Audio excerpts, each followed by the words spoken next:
భారత్లోని అన్ని ఛానల్స్ ను ఆంధ్రదేశంలో ప్రసారం చేస్తున్న ఏకైక network city cable. Welcome to city cable news బులెటిన్ల ముందుగా హెడ్లైన్స్.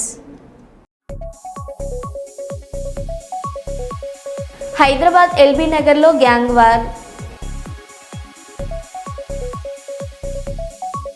శ్రీశైలం జలాశయానికి కొనసాగుతున్న వరద నీరు. శ్రీశైలం డ్యాం 4 గేట్లు ఎత్తిన అధికారులు. సాగునీటి ప్రాజెక్టుల పురోగతిపై సమీక్ష చేసిన ఎమ్మెల్యే ఆది శ్రీనివాస్. పార్లమెంటు సభ్యుల కోసం నూతనంగా నిర్మించిన నివాస గృహాలను ప్రధానమంత్రి నరేంద్ర మోదీ ఆవిష్కరించారు.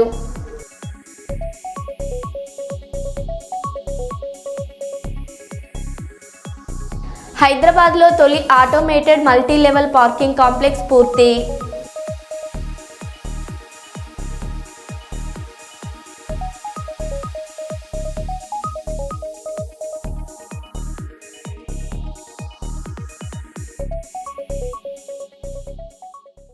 ఇక వివరాల్లోకి వెళ్తే, రాత్రి నుండి కురుస్తున్న భారీ వర్షానికి వరంగల్ నగరం అతలాకుతలమైంది. లోతట్టు ప్రాంతాలన్నీ జలమయమయ్యాయి. ఇండ్లలోకి వర్షపు నీరు చేరడంతో బిక్కుబిక్కుమంటూ గడుపుతున్నారు. వరంగల్ నగరం నీట మునిగింది. రాత్రి నుండి కురుస్తున్న భారీ వర్షానికి నగరంలోని SR Nagar, Sakarasikunta, Giriprasad colony, Hunter road, Karimabad, Lakshmi Ganapathi colony, LB నగర్తో పాటు శివనగర్ ప్రాంతాలు నీట మునిగాయి. అండర్ బ్రిడ్జి పూర్తిగా నీట మునిగిపోవడంతో రాకపోకలకు తీవ్ర ఇబ్బందులు ఎదుర్కొంటున్నారు. ఉరుసుగుట్ట ప్రాంతంలో భారీగా నీళ్లు చేరడంతో డిఆర్ఎఫ్ సిబ్బంది వారిని సురక్షిత ప్రాంతాలకు తరలిస్తున్నారు. గ్రేటర్ వరంగల్ మున్సిపల్ కార్పొరేషన్ పరిధిలో 4 డిఆర్ఎఫ్ బృందాలు ప్రజలను సురక్షిత ప్రాంతాలకు తరలిస్తున్నాయి. వీరికి తోడు ఎన్డీఆర్ఎఫ్ టీం వరంగల్లోని లోతట్టు ప్రాంతాలలో చిక్కుకున్న ప్రజలను సురక్షిత ప్రాంతాలకు తరలిస్తున్నారు.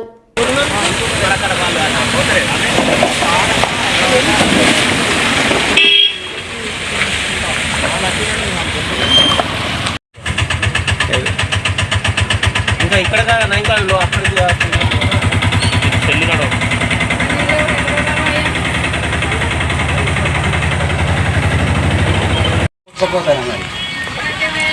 పోవాలంటే భయం అవుతాను. ఇంట్లో భారతీయుడు పిల్లలు భారతీయుడు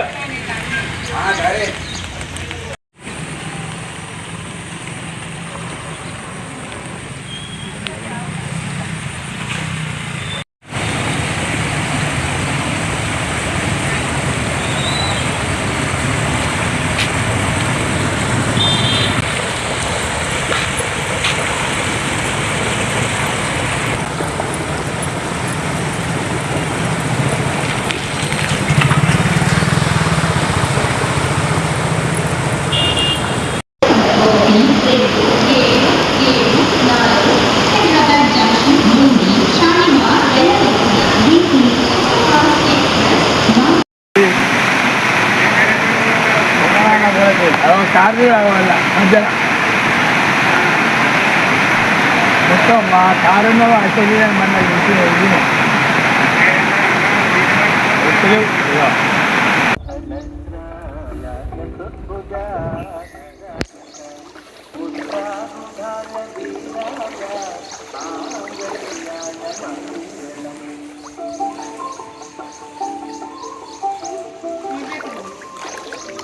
పద పద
రైట్, ఇక రాష్ట్ర వ్యాప్తంగా విస్తారంగా వర్షాలు పడుతున్నాయి. మరో 4 రోజులు భారీ వర్షాలు కురుస్తాయని వాతావరణ శాఖ వెల్లడించింది.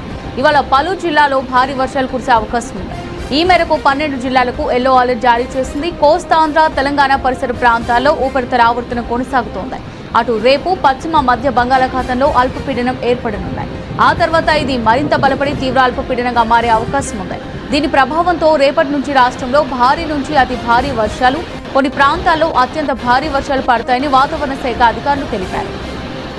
నేడు ఆదిలాబాద్, ఆసిఫాబాద్, మంచిర్యాల, నిర్మల్, జయశంకర్, భూపాలపల్లి, ములుగు, కొత్తగూడెం, ఖమ్మం, మహబూబాబాద్, వరంగల్, హన్మకొండ జిల్లాలో భారీ వర్షాలు పడతాయని వాతావరణ శాఖ తెలిపింది. రేపు భద్రాద్రి కొత్తగూడెం, జగిత్యాల, జయశంకర్, భూపాలపల్లి, కొమరంభీం, ఆసిఫాబాద్, మహబూబాబాద్, మంచిర్యాల, ములుగు, పెద్దపల్లి, యాదాద్రి, భువనగిరి జిల్లాలో భారీ నుంచి అతి భారీ వర్షాలు పడతాయని వెల్లడించింది. ఈ మేరకు ఆరెంజ్ అలర్ట్ జారీ చేసింది.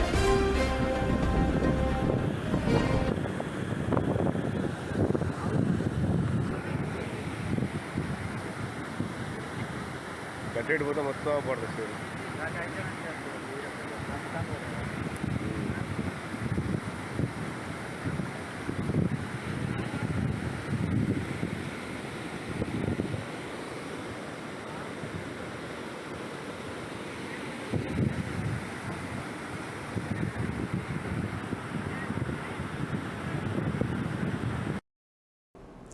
వరంగల్ హన్మకొండ ఆర్యవైశ్య మహాసభ అన్ని విభాగాల్లో మహాజాబ్ మేళా ఏర్పాటు చేయడం, 44 కంపెనీలు ఇక్కడికి తీసుకురావడం జరిగింది.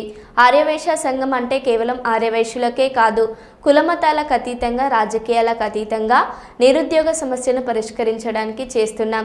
ఇక్కడికి నిరుద్యోగులు దాదాపు 2000 మంది హాజరయ్యారు. అందరికీ జాబ్ వచ్చే విధంగా వారి ప్రతిభను బట్టి వారికి జాబ్ నిర్ణయించడం జరుగుతుంది. ఇదే విధంగా యువతను ప్రోత్సహించే విధంగా మేము ఎప్పుడూ తోడుంటామని ఆర్యవైశ్య సంఘం 2 జిల్లాల కమిటీ పెద్దలు మరియు కంపెనీకి సంబంధించిన హెచ్ఆర్ కృషి చేయడం జరిగిందని సంఘ పెద్దలు అన్నారు.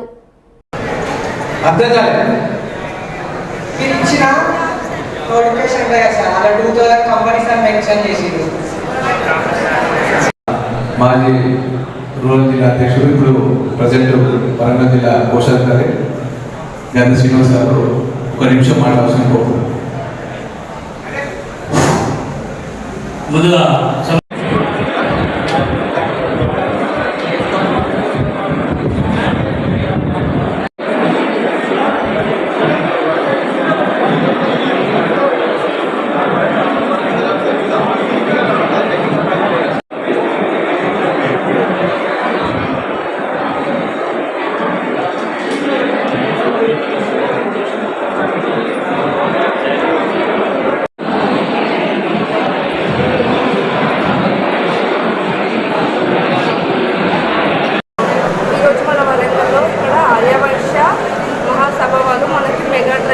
చేశారు. ఇది చాలా మంది నిరుద్యోగులకి హెల్ప్ అవుతుంది. బికాస్ ఇక్కడ చాలా మంది లైక్ చాలా డ్రైవ్స్, చాలా కంపెనీస్ వచ్చాయి. ఐటీ వచ్చాయి, నాన్ ఐటీ వచ్చాయి, సేల్స్, మార్కెటింగ్, చాలా కంపెనీస్ వాళ్ళు వచ్చారు. మినిమం ఇక్కడ ఉన్న వాళ్ళకన్నా ఎక్కువ జాబ్ వేకెన్సీస్ మిగులుతే రావచ్చు. బికాస్ ఇక్కడ చాలా తక్కువ మంది వచ్చారు అటెండ్ అవ్వాలి. సో ఇంకా రావాలనుకుంటే కూడా రావచ్చు. బికాస్ ఇక్కడ మనకి చాలా ఓపెనింగ్స్ ఉన్నాయి. ప్రతి ఒక్కటి మంచి ప్యాకేజ్ తోటే ఉన్నాయి, మంచి యూటిలిటీస్ కూడా ఉన్నాయి. లొకేషన్ వచ్చేసి వరంగల్, హన్మకొండ, హైదరాబాద్. సో ఎక్కడ పాసిబుల్ అయితే అక్కడ. బట్ మనకి ఇక్కడ ఇలాంటి గ్రేట్ ఆపర్చునిటీ అనేది ఎక్కడ ఇవ్వరు. బయట చాలా కష్టంగా ఉంది, కానీ ఇక్కడ ప్రతి ఒక్కటి డైరెక్ట్ పోయి రెజ్యూమ్ ఇస్తే చాలు, షార్ట్ లిస్టింగ్ చేస్తున్నారు. సో ఈజీగా ప్రాసెస్ అనేది అయిపోతుంది. So I recommend everyone to attend this drive and make it good success. Thank you. నా పేరు స్నేహ. వరంగల్ హన్మకొండ ఆర్యవైశ్య మహాసభ మరియు అన్ని విభాగాల ఆధ్వర్యంలో మెగా జాబ్ మేళా ఏర్పాటు చేయడం అనేది జరిగింది. ఈ మెగా జాబ్ మేళకి గత వారం 10 రోజుల కాడి నుంచి కూడా పెద్ద ఎత్తున అన్ని కంపెనీస్ను 43 కంపెనీస్ను మన హెచ్ఆర్ కొల్లూరు చంద్ర గారి ఆధ్వర్యంలో కంపెనీస్ ఇక్కడ తీసుకురావడం అనేది జరిగింది. ఏది ఏమైనా ఆర్యవైశ్య సంఘం అంటే కేవలం ఆర్యవైశ్యుల కోసమే కాదు, కుల మతాలకు అతీతంగా, రాజకీయాలకు అతీతంగా నిరుద్యోగ సమస్య పరిష్కారం కోసం కూడా కృషి చేస్తానని చెప్పడానికి నిదర్శనం ఈరోజు జాబ్ మేళా చెప్పడం సందర్భంగా. ఎందుకు అని చెప్పంటే ఇక్కడికి వచ్చిన దాంట్లో నిరుద్యోగులు చాలామంది వాళ్ళ సమస్య వాళ్ళ కుటుంబాన్ని పోషణ కోసం కూడా ఇబ్బంది ఉన్న వాళ్ళు కూడా ఇక్కడ స్పష్టంగా కనపడతా ఉన్నారు. ఎందుకని చెప్పంటే మేము చదువుకొని 4 ఏళ్ళు 5 ఏళ్ళు అవుతుంది, ఉద్యోగాలు లేక ఇబ్బంది పడతా ఉన్నాం, ఏదో ఒక జాబ్ చేసుకుంటానికి మేము సిద్ధంగా ఉన్నామని చెప్పని కూడా వాళ్ళ మాటల్లోనే ఇప్పుడు ఇక్కడ చెప్పడం అనేది జరిగింది. దాన్ని చూశాక చాలా మేము గర్వపడతా ఉన్నాం. ఏదేమైనా ఇక్కడ 2000 మందికి జాబ్ ఇప్పించాలని చెప్పనే లక్ష్యంతో ప్లాన్ చేశాము. కానీ ఇక్కడ వర్షం రావడం వల్ల, అదేవిధంగా ప్లేసు చేంజ్ కావడం వల్ల, కొన్ని చిన్న ప్రాబ్లం వల్ల కూడా ఈరోజు మినిమం ఒక 500 మంది ఇప్పటి వరకు వచ్చారు. సాయంకాలం వరకు ఈ జాబ్ మీద కొనసాగుతూ ఉంటుంది. ఏదేమైనా తక్కువ మంది వచ్చినా వాళ్ళందరికీ కూడా తప్పకుండా జాబ్ ఇప్పించి వాళ్ళందరికీ అపాయింట్మెంట్ లెటర్స్ కూడా ఇప్పించి పంపాలని చెప్పిన ఏకైక లక్ష్యంతో ఈరోజు 2 జిల్లా కమిటీలు సంయుక్తంగా పెద్ద ఎత్తున కృషి చేసి జరిగింది. రైట్, ఇక రాష్ట్ర వ్యాప్తంగా విస్తారంగా వర్షాలు పడుతున్నాయి. మరో 4 రోజులు భారీ వర్షాలు కురుస్తాయని వాతావరణ శాఖ వెల్లడించింది. ఇవాళ పలు జిల్లాలో భారీ వర్షాలు కురిసే అవకాశం ఉంది. ఈ మేరకు 12 జిల్లాలకు ఎల్లో అలర్ట్ జారీ చేసింది. కోస్తాంధ్ర, తెలంగాణ పరిసర ప్రాంతాల్లో ఉపరితల ఆవర్తనం కొనసాగుతోంది. అటు రేపు పశ్చిమ మధ్య బంగాళాఖాతంలో అల్పపీడనం ఏర్పడనుంది. ఆ తర్వాత ఇది మరింత బలపడి తీవ్ర అల్పపీడనంగా మారే అవకాశం ఉంది. దీని ప్రభావంతో రేపటి నుంచి రాష్ట్రంలో భారీ నుంచి అతి భారీ వర్షాలు, కొన్ని ప్రాంతాల్లో అత్యంత భారీ వర్షాలు పడతాయని వాతావరణ శాఖ అధికారులు తెలిపారు. నేడు ఆదిలాబాద్, ఆసిఫాబాద్, మంచిర్యాల, నిర్మల్, జయశంకర్, భూపాలపల్లి, ములుగు, కొత్తగూడెం, ఖమ్మం, మహబూబాబాద్, వరంగల్, హన్మకొండ జిల్లాలో భారీ వర్షాలు పడతాయని వాతావరణ శాఖ తెలిపింది. రేపు భద్రాద్రి కొత్తగూడెం, జగిత్యాల, జయశంకర్, భూపాలపల్లి, కొమరంభీం, ఆసిఫాబాద్, మహబూబాబాద్, మంచిర్యాల, ములుగు, పెద్దపల్లి, యాదాద్రి, భువనగిరి జిల్లాలో భారీ నుంచి అతి భారీ వర్షాలు పడతాయని వెల్లడించింది. ఈ మేరకు ఆరెంజ్ అలర్ట్ జారీ చేసింది.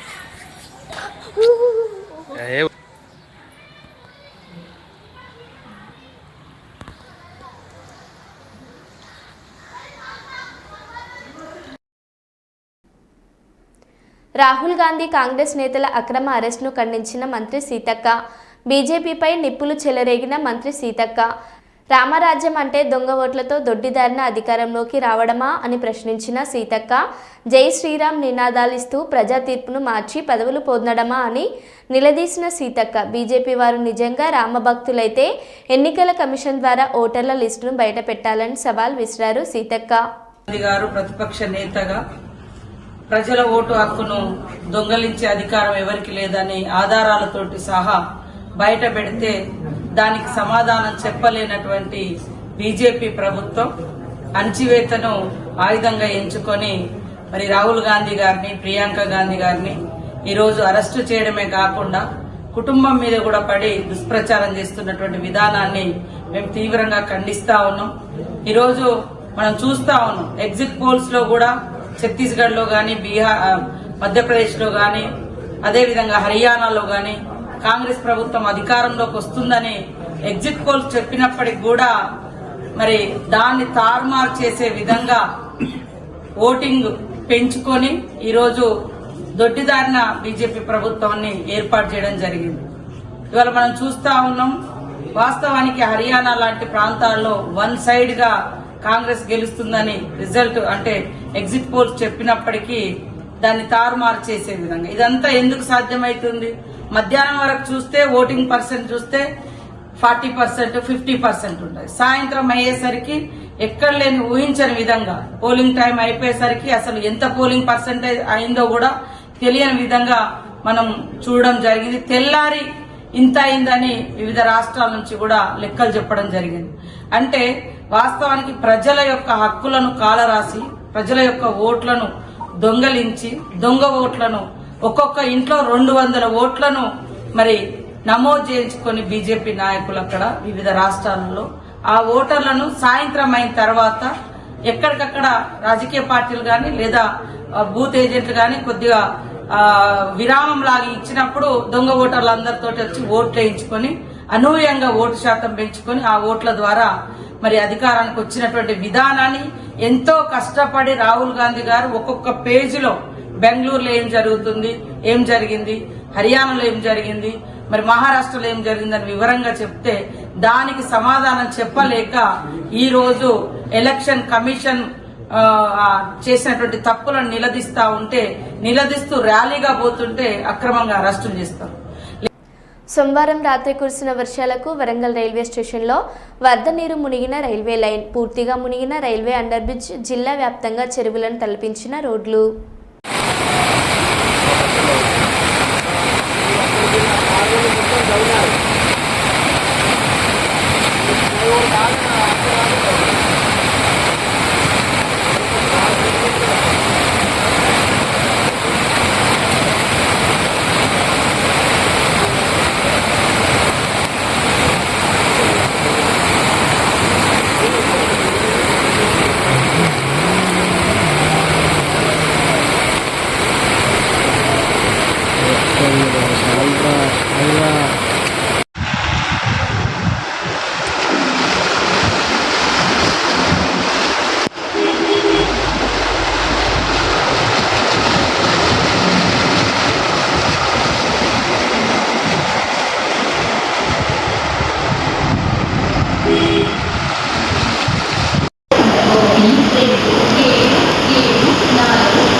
రైట్, ఇక రాష్ట్ర వ్యాప్తంగా విస్తారంగా వర్షాలు పడుతున్నాయి. మరో 4 రోజులు భారీ వర్షాలు కురుస్తాయని వాతావరణ శాఖ వెల్లడించింది.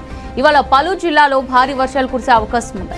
ఈ మేరకు 12 జిల్లాలకు ఎల్లో అలర్ట్ జారీ చేసింది. కోస్తాంధ్ర, తెలంగాణ పరిసర ప్రాంతాల్లో ఉపరితల ఆవర్తనం కొనసాగుతోంది. అటు రేపు పశ్చిమ మధ్య బంగాళాఖాతంలో అల్పపీడనం ఏర్పడనుంది. ఆ తర్వాత ఇది మరింత బలపడి తీవ్ర అల్పపీడనంగా మారే అవకాశం ఉంది. దీని ప్రభావంతో రేపటి నుంచి రాష్ట్రంలో భారీ నుంచి అతి భారీ వర్షాలు, కొన్ని ప్రాంతాల్లో అత్యంత భారీ వర్షాలు పడతాయని వాతావరణ శాఖ అధికారులు తెలిపారు. నేడు ఆదిలాబాద్, ఆసిఫాబాద్, మంచిర్యాల, నిర్మల్, జయశంకర్, భూపాలపల్లి, ములుగు, కొత్తగూడెం, ఖమ్మం, మహబూబాబాద్, వరంగల్, హన్మకొండ జిల్లాలో భారీ వర్షాలు పడతాయని వాతావరణ శాఖ తెలిపింది. రేపు భద్రాద్రి కొత్తగూడెం, జగిత్యాల, జయశంకర్, భూపాలపల్లి, కొమరంభీం, ఆసిఫాబాద్, మహబూబాబాద్, మంచిర్యాల, ములుగు, పెద్దపల్లి, యాదాద్రి, భువనగిరి జిల్లాలో భారీ నుంచి అతి భారీ వర్షాలు పడతాయని వెల్లడించింది. ఈ మేరకు ఆరెంజ్ అలర్ట్ జారీ చేసింది.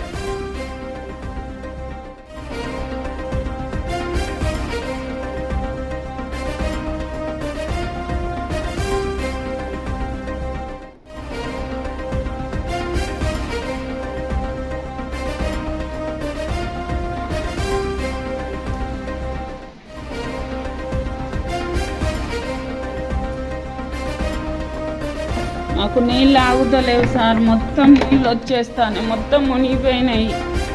మాకు ప్రాణాన్ని ఉన్నది సార్, దయచేసి మాకు ఏదన్నా దారి చూపియండి. హలో, మొత్తం మునిగిపోయింది. గ్యాస్, ప్లాట్ఫామ్, బీరువా, బట్టలు అన్నీ మునిగిపోయినాయి. కరెంట్ షాక్ వచ్చే ప్రాబ్లం ఉన్నది సార్.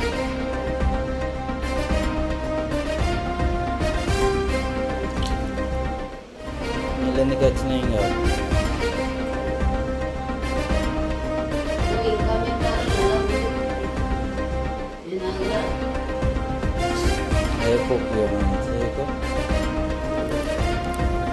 దీని పాతికే ఉన్నాను సార్, మేము ఎక్కేది కొంచెం మేము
చివరికి లంచం కోసం దివ్యాంగుని కూడా వదలని కాంగ్రెస్ కార్యకర్తలు 50,000 ఇస్తేనే ఇందిరమ్మ ఇల్లు ఇస్తాం. ఆదిలాబాద్ జిల్లా ఇంద్రవెల్లి మండలానికి చెందిన దివ్యాంగులకు ఇల్లు ఇవ్వడానికి 50,000 డిమాండ్ చేస్తున్న కాంగ్రెస్ నాయకులు తాము దివ్యాంగులమని పూట గడవడమే కష్టంగా ఉంటే డబ్బులు ఎలా ఇవ్వాలని ఆవేదన. కలెక్టర్ను కలిసి వినతి పత్రం ఇచ్చి తమకు న్యాయం చేయమని వేడుకున్న దివ్యాంగులు. 3 साल होगा मेरा 18 साल का बच्चा मर गया. मेरे को रहने को जगह नहीं है, जगह है मगर मेरे को मकान नहीं है. और ये इंदिरा इल्लू वाले उनको मकान दो बोले तो बोले कि हमको 50,000 दो, जब हम तुमको मकान दो तो बोल रहे हैं. अब ये प्रशांत बामने है साहब, उनका 100% हिसाब ले तो है, उनको मकान नहीं है. और दूसरी तीसरी बात साहब, जो रमाकांत नंदे है सतवाजी बड़ा, उनका हिसाब ले तो 40% है. खेती नहीं है, कुछ भी नहीं, तो उनको मकान नहीं दे रहे. तो मेहरबानी करके हमको मकान दिलाओ साहब. 50,000 कौन मांगे पहले वो बोलो. 50 वाले अपने इंदिरा कमेटी वाले हमको 50,000 मांगे. तो हम बोले कि हमारे पास पैसा ही है. बोले तो तुम 50,000 दिए तो इसी हम मकान देते, नहीं तो तुमको मकान दे, तुमको नहीं दे तो बोल के हमको बोले साहब. और अच्छे वालों को मकान दिए और हमको हेलीकॉप्टर वालों को इंद्रवली मंडल में हमको मकान नहीं दिए. तो वो मेहरबानी करके हमको मकान देना साहब, इंदिरा हमको देना. పార్లమెంట్ సభ్యుల కోసం నూతనంగా నిర్మించిన నివాస గృహాలను ప్రధానమంత్రి నరేంద్ర మోడీ ఆవిష్కరించారు. ఢిల్లీలోని బాబా కరక్ సింగ్ మార్గ్లో నిర్మించిన 184 బహుళ అంతస్తుల భవనాలను ప్రారంభించారు. ఈ సందర్భంగా ఎంపీల నివాస సముదాయంలో ప్రధాని సింధూర మొక్కను నాటారు.